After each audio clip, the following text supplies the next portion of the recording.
আরে সুনীলদা, সাইনটা আমি করে দেব, তবে আজকে না, আরেকদিন।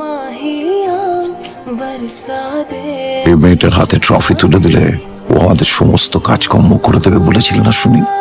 সবাই সবারটা বুঝে নিচ্ছে, আমাকে আমারটা বুঝতে হবে। বেটার তুমি তোমারটা বোঝো না।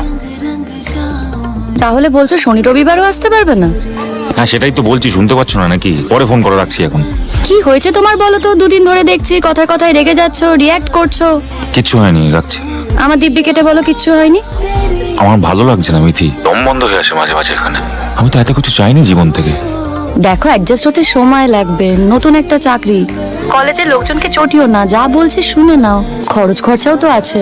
সেই জন্যই তো না করতে পারলাম না। করো না, আমি তো এদিকে আছি, সামলে নেব, মাকে নিয়ে ভেবো না, শুনছো? ইউ, তাহলে মাথা ঠান্ডা করে বলো আই লাভ ইউ।